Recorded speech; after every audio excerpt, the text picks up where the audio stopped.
हम ओकरे जकाँ थोड़े छी जे बेटी के कपार पर जाके बैसब। केओ समधियाना में रहले या ओ जेतै आ समधियाना में रहते। हमरा तो 4टा बेटा या, अगर 3 महीना के राखत तैयो 12 महीना हंसैत खेलाइत कटि जायत।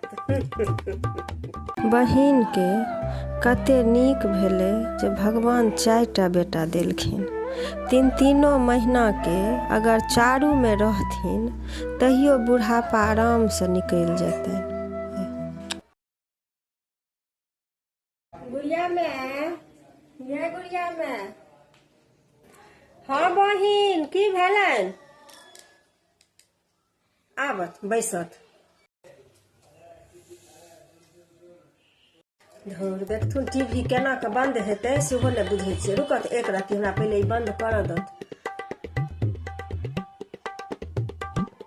आब कहथिन। आइकाल्हि बड़ा उदास देखै छियनि, कोनो बात? ये कनिया, अहीं के जीवन नीक अछि, हमरा से नीक 7 बरख के जीवन नीक अछि। की भेलनि से एना किया बजै छथिन? अहाँके नहीं भेल बेटा तैं दुख, आ हमरा भेल 4टा बेटा तैं दुख। नहीं बहिन, हम नहीं दुखी छी। हमर बेटा, हमर बेटी, हमर दुनिया छी ओ।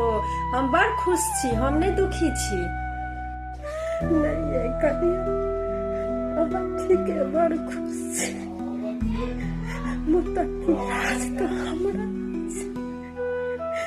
4टा बेटा रहत। अब हम सबसे नीक वृद्धाश्रम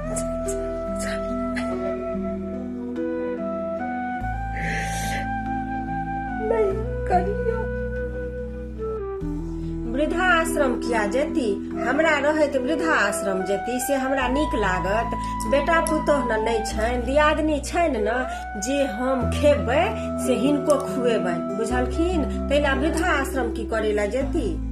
नहीं है कन्या, हम अपना बच्चा सबके नीक संस्कार नहीं दऽ पेलियै, बुझलियै?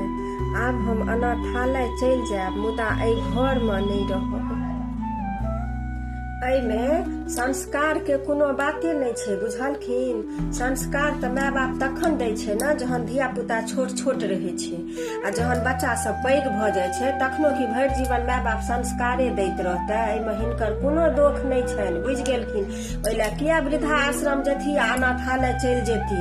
मन के शांत करत, बुझलखिन? पहिले सोचलत समझलत, ओहि लए वृद्धाश्रम नहीं जाता। लोक सब की कहतनि? एखने केओ एकटा गप सुनि जेतनि तऽ ओ 10टा ओहिमे लागि कऽ आ भरि गाम भऽ जेतै, बुझि गेलखिन? मन के अखन शांत करत। पहिले वृद्धाश्रम नहीं उठि कऽ विदा भऽ जात। गेलखिन। एकटा कहावत नहीं यऽ जे 7 बेटा राम के आ एकोटा ने काम के, हिनका सएह पड़ि छनि। जहिया 4 गो बेटा भेल रहनि तऽ गुमाने चूर रहथिन। सबके की कहथिन जे हमरा राम लक्ष्मण भरत शत्रुघ्न 4टा बेटा भेला, आ हमरा जे एकटा बेटी रहे तऽ हिनका हमर बेटी नहीं सोहनि, बड़ घृणा करथिन, बुझलियै? तैयो कोनो बात नहीं, ओ दिन बीत गेलै, बिसरि गेलियै। लोक सब कते कहलक जे एकटा बेटा लऽ लिअ हिनके, एकटा बेटा लऽ लिअ हिनके, भने ने लेलहुँ। ओ बेटा लऽ कऽ की करितौ हम? जे बेटा माय बाप के नहीं केलकै ओ हमर कते काल करिते, जमीनो जथा लऽ लैते आ काजो नहीं अबिते।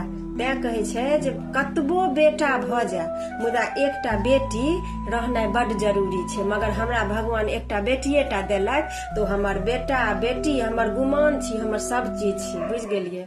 एहन बेटा भगवान ककरो ने देथुन। ई बेटा नहीं छियनि, बेथा छियनि। हौआ बेटा खातिर वृद्धाश्रम जाइ छथि।